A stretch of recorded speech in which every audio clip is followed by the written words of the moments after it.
네, 이거 좀 코멘트 하나 하고 넘어가면 좋겠는데요. 이 사회연대 경제 이게 민간 영역에서 이제 경쟁을 통해서 그 자기 입지를 만들기가 참 어렵잖아요.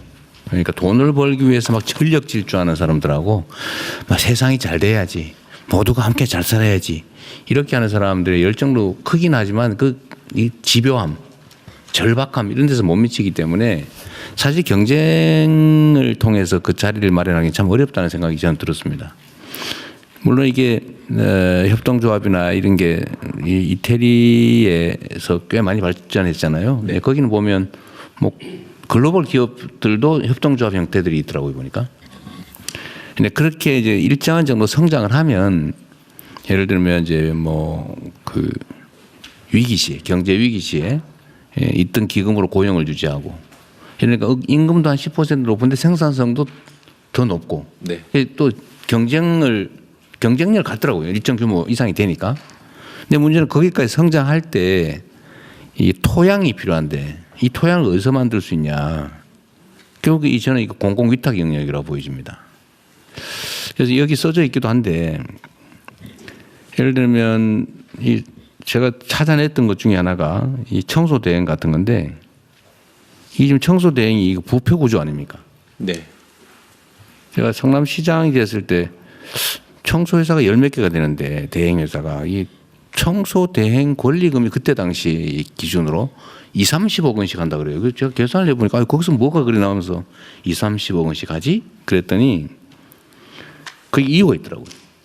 보통 한 50명에서 100명 이렇게 고용을 하는데 그때 대충 청소 환경미화원 1인당 한 270-80만 원 정도 주는 걸로 계산을 해서 위탁을 하는데 실제 받는 사람은 한 200만 원, 한 230만 원 이렇게 받는 거예요. 1인당 한 50만 원씩을 중간에서 위탁 수수를 빼고. 그러니까 이것만 해도 한 달에 몇 천만 원이 되는 거예요, 이게. 그러니까 계산을 해보니까 그 권리금이 한 20-30 하는 게 맞더라고요. 계산에 나와, 그게. 그래서 이거를 제가 당시에 그때 협동조합이 없어서 시민 주주기업 주식회사인데 청소 노동자 본인들이 주주인 회사 가족들끼리 해서 15% 이상 못 갖게 하고 그다음에 수익을 배당하는 것을 막고 일정액 이상이 되면 수익을 공공기여를 하게 이렇게 하는 조건으로 위탁을 했거든요. 그때 일도 열심히 하고 그 중간에 떼먹질 않아요. 떼먹는 사람이 없잖아요. 그게 그 경쟁시켜서 했더니 만족도가 매우 높았는데 근데 이게 이제 기존에 있던 걸 바꾸기 어렵더라고요. 이게 이 기득권이 있어서 새로 이제 신규로 지정할 때 그렇게 해봤는데 어쨌든 이런 분야들을 상당히 많이 발굴하면 좋겠다. 이거 사실 어려운 게 아니죠. 청소 직접 하는 사람들이 위탁을 직접 받는 꼴이니까 일단 열심히 해요. 뭐 자기 거니까. 임금도 훨씬 많이 받고. 임금은 당연히 뭐 책정된 거 다 받으니까 얼마나 좋겠어요. 뭐 보수도 높고. 그래서 세상에 이거를 제가 했더니 그때 당시 이명박 대통령이 이 국무회의 자리에서 칭찬했다는 거 아닙니까? 이재명인지 모르고. 그 칭찬을 해가지고 전국에서 벤치마킹을 왔어요. 성남시 이 담당 공무원이 막 강연 다니고 있어요.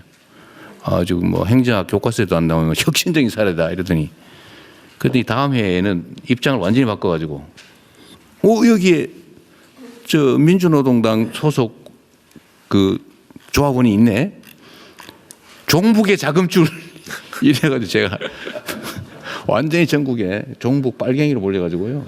서울지검에 소환당해서 조사받으러도 갔지 않습니까? 그래서 제가 그때 약간 농담해도 내가 그때 가지고 막 온 생중계를 이렇게 하고 있길래 제가 만약에 여기다 일거리 줬다고 종북이면은 여기에 박근혜 대통령이 사회적 기업 지정해가지고 현금 지원을 연간 5천만 원, 8천만 원 해주는데 그러면 박근혜는 고첩이다 이렇게 얘기했거든요. 이재명이 종북이면 박근혜는 고첩이다. 그래서 제가 갑자기 전국적으로 유명해지게 됐는데 하여튼 제가 드리고 싶은 말씀은 제가 잘했다는 자랑도 할 겸 이 사실 이런 걸 대대적으로 늘려야 되지 않냐는 생각이에요. 근데 이런 공공 서비스 영역을 개인에게 예를 들면 수의계약으로 위탁을 주거나 하는 대신에 이런 협동조합이나 사회적 기업에게 위탁을 주면 모두가 좋고 사회적 경제가 확 늘어나는 거 아닙니까? 네. 이런 게 사실은 많이 있거든요. 예를 들면 공공 분야에서 물품 구매할 때 똑같은 품질이면 사회적 기업한테서 사줘야 되는 거죠, 원래는. 그 공급하는 데가 경쟁보다는 공익을 목적으로 하는 사회적 기업이니까. 그래서 물품 구매에서도 사회적 기업을 우선적으로 사주고 대행도 이런 데다가 맡기고 이러면 시장이 확 넓어지잖아요. 제가 성남에서 이런 것들을 몇 개를 했는데 제가 전국에서 사회적 기업의 구매, 이것도 구매니까 구매 비율이 압도적으로 높았었거든요. 네. 그러니까 이거를 행안부에서 이걸 뭐 강제로 하기는 어렵더라도 예를 들어 일정한 방향으로 저희가 적극 권장도 하고요. 또 인센티브도 주고. 필요하면 저는 이걸 왜 수의계약을 줘가지고 권리금 20억짜리 만드냐. 네. 그거 다 제가 시장 되고 나니까 이 청소 위탁해달라고 막 몰려오더라고요. 난 이게 왜 그런지 몰랐어요.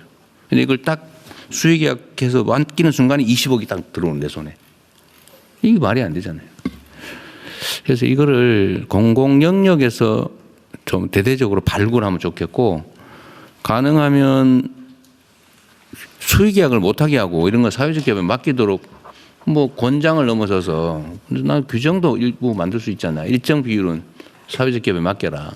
네, 그 이제 기본법 만들 때 논의를 기본법을 만들면 예. 그런 내용이 들어갈 수 있는 거예요. 공공조달에 뭐 이렇게 몇 프로 이내에서 할 수 있게. 그러니까 각 지방 정부든 중앙 정부든 지금 그게 1% 2%밖에 안 될 걸요. 그 정도밖에 안 되죠. 1%가 채 안 됩니다. 1%도 안 되죠. 근데 이거를 상당 부분은 좀 늘려야 된다. 근데 이거는 각별히 좀 각 부처에서도 신경을 써주시고요. 내가 보기에는 현장 행정 서비스 영역에 꽤 많을 것 같아요.